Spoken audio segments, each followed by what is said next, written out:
An athlete completes one round of a circular track of the diameter 200 meter in 40 seconds. What will be the distance covered and the displacement at the end of the 2 minutes 20 seconds?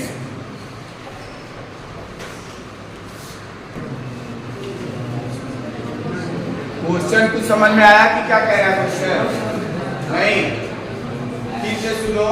An athlete completes one round of the circular track of the diameter 200. Circular track का मतलब ये circle से इसका बना दो, ठीक है. ये सर्कुलर ट्रैक हो गया. इसका डायमीटर गिवन है, डायमीटर इसका दिया हुआ है 200 मीटर, यानी यहाँ से यहाँ तक ये डायमीटर. ये टोटल लेंथ जो है ए इसको मान लेते हैं, इसको बी मान लेते हैं. तो ये 200 मीटर दिया. उसके बाद कह रहा है कि what will be the distance covered and the displacement at the end of 2 minutes 20 seconds. पहली बात ध्यान देना, वन राउंड कंप्लीट करता है 40 सेकेंड्स. कितने सेकेंड्स में? 40 सेकेंड्स में पूरा वन राउंड कंप्लीट करता है. चाहे क्लॉकवाइज चले या एंटी क्लॉकवाइज, 40 सेकेंड्स लगता है वन राउंड कंप्लीट करने में. और टोटल टाइम दे रखा है, टोटल टाइम दिया है कितना? टोटल टाइम इक्वल टू दे रखा है 2 मिनट्स 20 सेकेंड्स. ये 2 मिनट्स तो लिखेंगे ही, साथ में 20 सेकेंड्स भी लिख रहे हैं. जो राउंड कंप्लीट करता है वन राउंड, वो सेकेंड्स में दिया है. और ये किस में है? मिनट और सेकेंड दोनों में. तो हम लोग क्या करेंगे, इस मिनट्स को सेकेंड्स में कन्वर्ट करेंगे. तो टोटल टाइम में 2 मिनट्स को कितना सेकेंड लिख सकते हैं? 120 लिख सकते हैं. जिसको आता है ठीक, नहीं तो 2 इंटू 1 मिनट में 60 सेकेंड्स होता है, प्लस ये 20 सेकेंड्स. तो ये आ जाएगा total 140 seconds.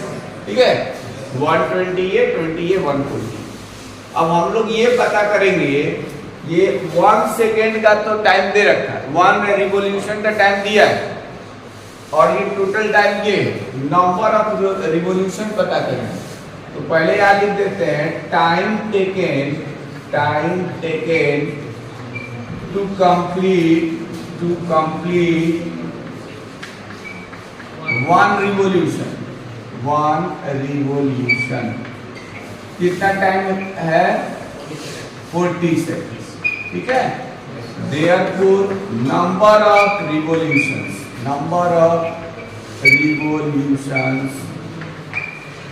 in 140 seconds. 140 seconds में नंबर ऑफ रिवॉल्यूशंस निकालना. टोटल टाइम यानी 140 seconds divided by time taken to complete one revolution, that is 40 seconds. इनको डिवाइड करेंगे. ये सेकंड से तो सेकंड कैंसिल हो जाएगा, 0 से 0 भी कैंसिल कर देते हैं. 2 2 जा 4, 2 7 जा कितना? 14. तो ये 7/2 आया. 7/2 को 3 होल नंबर 1/2 रिवॉल्यूशन लिख सकते हैं. ठीक है. अब नंबर ऑफ रिवॉल्यूशंस निकल गया. पूछा था कि what will be the distance covered and the displacement at the end of 2 minutes 20 seconds. ठीक है. तो क्या करेंगे, पहले डिस्प्लेसमेंट निकालने से पहले डिस्टेंस ही पूछा है. तुम लोग को मालूम होगा कि वन रिवॉल्यूशन कंप्लीट करने में कोई भी सर्कुलर जो ट्रैक होता है, तो कोई भी मतलब बॉडी होता है, सर्कुलर ट्रैक के डायमीटर के इक्वल ही लेंथ को कवर करता है. ठीक है. तो इस सर्कुलर ट्रैक का लेंथ कितना हो जाएगा? उसके सर्कम्फरेंस इक्वल. और सर्कम्फरेंस का क्या फॉर्मूला होता है? 2πr. तो यहाँ लिखेंगे the distance travelled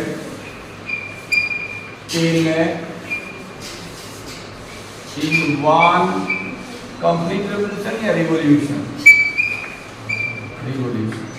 equal to circumference of the circular track यानी 2πr. 2πr लिखते हैं, या डायमीटर पता होता है तो हम क्या लिखेंगे? 2 into r होता है ना, वो डायमीटर के इक्वल होता है. Diameter is double of the radius plus circle. इसलिए इसको हम पाई इंटू डी भी लिख सकते हैं डायमीटर.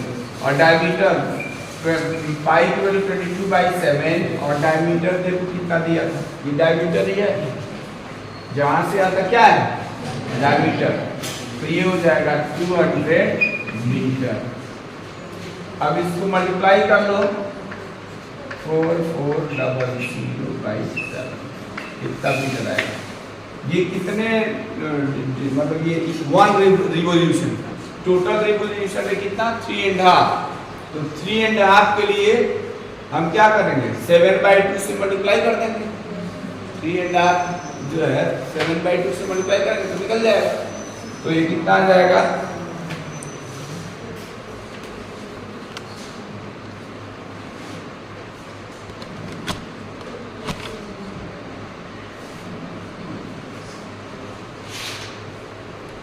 इसका जो है therefore distance traveled in 3/3 whole number 1/2 या डायरेक्ट 7/2,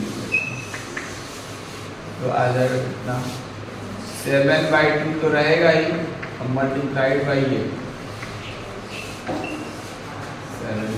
7 से 7 कैंसिल होगा और इससे इसको कैंसिल करेंगे तो 22 आ जाएगा ना 2200, तो एक आंसर तो ये फर्स्ट, ठीक है, ये फर्स्ट पार्ट का आंसर आएगा 2200 metre.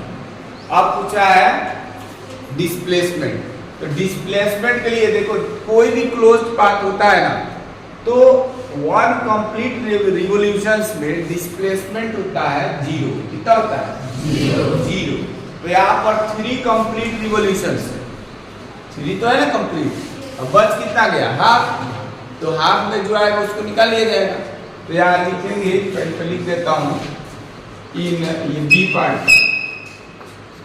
In 1 complete revolution, in 1 complete revolution displacement is 0, therefore ये 1 में होता है, 3 कंप्लीट रिवॉल्यूशन होगा ना तब भी आ जाएगा 0, तो 3 में तो कंप्लीट रिवॉल्यूशन में 0 हो गया डिस्प्लेसमेंट, बचा कितना हाँ ठीक है, और इसके बाद यहाँ लिख देंगे इन 1/2 रिवॉल्यूशन डिस्प्लेसमेंट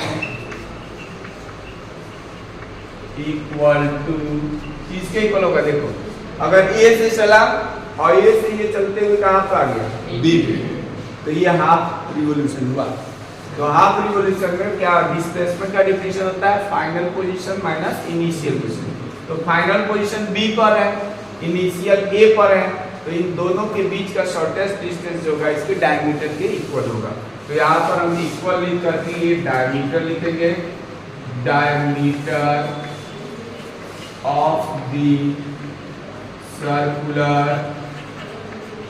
सर्कुलर ट्रैक है या पाथ है जो भी, तो यह आ जाएगा 200 मीटर, तो दूसरे का आंसर समझ पाए कि नहीं, हाफ रिवॉल्यूशन में डायमीटर के इक्वल ट्रेवल करेगा, हाफ के बदले 1/4 होता है तो उसको यहाँ से निकालते हैं, ठीक है, ये ऐसे यहाँ पर ऐसे ड्रॉ करते, यहाँ पे 1/4 पे फिर इसको ऐसे, ठीक है, ये लेंथ पता ये पता तो ये निकल जाता, फिर 1/3 पे निकल सकता, सब पे निकल सकता है जिस पे चाहिए, तो ये इन 1 complete revolution displacement 0, therefore in 3 complete revolution कुछ भी हो 3 हो 4 हो 5 हो 100 हो तो वहाँ डिस्प्लेसमेंट 0, क्योंकि उसका इनिशियल और फाइनल पोजीशन दोनों सेम है इसलिए वो आ जाएगा 0।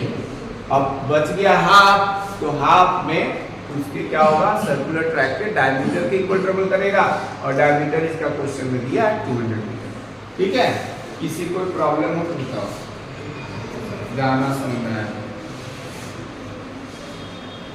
आगे समझ में